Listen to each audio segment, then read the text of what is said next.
अस्सलाम वालेकुम दोस्तों। आज का टॉपिक है कि मुस्लिम वर्ल्ड एक प्रोग्रेस प्लान कैसे बना सकता है जिससे ग्लोबल इन्फ्लुएंस उनका बढ़े और उनकी तरक्की भी हो।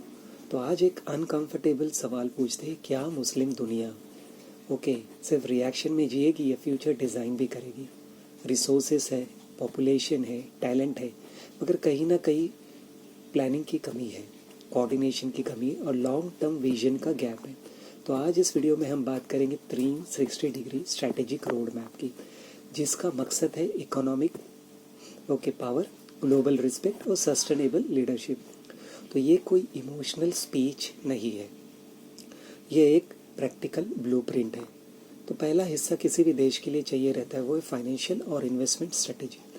तो सबसे पहले, क्योंकि इकोनॉमिक पावर के बिना पॉलिटिकल या ग्लोबल पावर पॉसिबल नहीं है, तो क्या करना होगा? मुस्लिम को अपने Muslim led financial international investment funds establish करने होंगे, जैसे वर्ल्ड बैंक या ब्लैक रॉक टाइप में है, और लेकिन फोकस मुस्लिम मेजॉरिटी रीजन्स पर हो, और उसमें इंफ्रास्ट्रक्चर, इंडस्ट्रियल प्रोजेक्ट्स में इन्वेस्टमेंट होना चाहिए। फिर रोड्स हो गए, पोर्ट्स हो गए, फैक्ट्रीज हो गए, टेक्नोलॉजी पार्क हो गए, ताकि सिर्फ रॉ मटेरियल्स एक्सपोर्ट ना करे, उसके साथ में वैल्यू क्रिएटर भी बने। फिर आता है फाइनेंशियल लिटरेसी पे। फाइनेंशियल लिटरेसी को स्कूल तक लेके जाना होगा, कैसे सेविंग करना है, कैसे इन्वेस्टमेंट करना है, और सारे एंटरप्रेन्योरशिप समझे।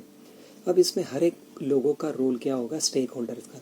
तो इसमें कुछ सेंट्रल बैंक रहेगी, वो पॉलिसीज़ और रेगुलेशन बनाएगी। प्राइवेट बैंक से जो एथिकल और इनोवेटिव फाइनेंस प्रोडक्ट्स बनाएंगे, और एंटरप्रेनर्स नए टूल से तरक्की करेंगे। फिर आता है दूसरा हिस्सा, जो आता है वो इन्वायरमेंटल और एनर्जी स्ट्रेटेजी का। तो फ्यूचर पावर वही होगा जो एनर्जी और इन्वायरमेंट कंट्रोल करेगा। जैसे गोल एनर्जी इंडिपेंडेंस और सस्टेनेबल डेवलपमेंट होना चाहिए। जैसे स्टेप्स ले सकते हैं आप, सोलार के ज़रिए, विंड के ज़रिए, हाइड्रो के जैसे रिन्यूएबल एनर्जी है, उसमें इन्वेस्टमेंट करके ये करना होगा। फिर उसमें डेजर्ट हो गए, सोलार बेल्ट हो गए, कोस्टल विंड फार्म्स हो गए, तो ये सारी चीज़ें कर सकते हैं।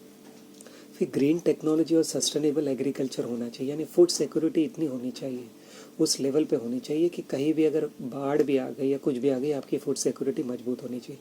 और क्लाइमेट रेसिलेंस होना चाहिए, पूरी तरह से क्लाइमेट पे डिपेंडेंट नहीं होना चाहिए, वो नए नए तरीके ढूंढने होंगे ताकि सस्टेनेबल एग्रीकल्चर हो। अब रीजनल एनर्जी अलायंस जो होगा, एनर्जी ट्रेड पर कंट्रोल करना हो गया, सिर्फ बायर्स नहीं, डिसीजन मेकर्स भी बनने होंगे हमें। फिर होता है क्लाइमेट एडेप्टेशन और कंजर्वेशन पॉलिसी, जैसे पानी हो गया, फॉरेस्ट हो गया और बायोडाइवर्सिटी हो गया, इन्हें प्रोटेक्ट करें, क्योंकि ये ही आगे चल के क्लाइमेट के लिए फ़ायदा और कंजर्वेशन पॉलिसीज़ के लिए काम आएगा। अब इसके जो स्टेक होल्डर्स रहेंगे वो गवर्नमेंट रहेगी, गवर्नमेंट ऐसी पॉलिसी और इंसेंटिव्स बनाए। कंपनीज जो होगी वो रिन्यूएबल टेक डेवलपमेंट बनाए, और यूनिवर्सिटी होगी वो क्लाइमेट में इनोवेशन करे। सिविल सोसाइटी का काम रहेगा अवेयरनेस और अकाउंटेबिलिटी। फिर तीसरे हिस्से पे आते हैं हम लोग, इम्प्लीमेंटेशन प्लान। सिर्फ बात नहीं होनी चाहिए, एक्शन भी होना चाहिए। सबसे इम्पॉर्टेंट सवाल, इसको इम्प्लीमेंट कैसे करें? तो स्टेप बाय स्टेप क्या रहेगा, पहले तो असेसमेंट करो कि हर कंट्री अपनी ताकत, अपनी कमज़ोरी और ग्लोबल पोजीशन एनालाइज करे। फिर एक विजन रखिए, 20 साल का, 40 साल का, 60 साल का। उसके अंदर फिर वो short term, long term, medium term ऐसे गोल डिफाइन करें। शॉर्ट टर्म में 5 से 10 साल में हम क्या करने वाले हैं, मीडियम टर्म 20 साल में हम क्या करने वाले हैं, लॉन्ग टर्म 50 साल में क्या होगी। मगर गवर्नमेंट चेंज होती रहेगी, मगर जो विजन होना चाहिए वो स्टेबल होना चाहिए, जो मकसद है, जो गोल है वो सेम रहना चाहिए। फिर होता है स्टेक होल्डर अलाइनमेंट।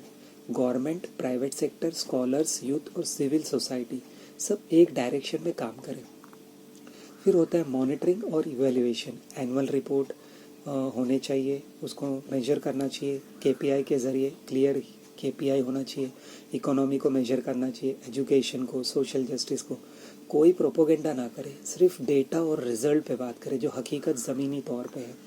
फिर होता है ग्लोबल अलायंसेस, यूनाइटेड नेशन के साथ में, वर्ल्ड ट्रेड ऑर्गेनाइजेशन के साथ में, क्लाइमेट नेगोशिएशन के साथ में, ग्लोबल फाइनेंस प्लेटफॉर्म्स पर कलेक्टिव मुस्लिम रिप्रेजेंटेशन होना चाहिए। तो अगर मुस्लिम वर्ल्ड को ग्लोबल इन्फ्लुएंस चाहिए तो स्ट्रेटेजी चाहिए, और ये रोड मैप बेस है।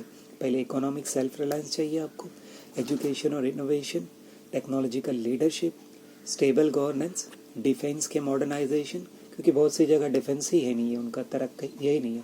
सोशल कोहेशन चाहिए, फाइनेंशियल लीडरशिप चाहिए, इन्वायरमेंटल लीडरशिप चाहिए। ये तब पॉसिबल है जब लीडरशिप आपकी विजनरी हो, दूर तक देखने की सोच हो और उसको इम्प्लीमेंट करने के लिए, जहाँ सिटीज़न एक्टिव हो, रिलीजन्स कोऑपरेट करें और प्लानिंग लॉन्ग टाइम का हो। ओके, तो अगर आप चाहते हैं तो ये सिर्फ वीडियो ना रहे बल्कि मूवमेंट बने, तो लाइक करें, शेयर करें और कमेंट करें।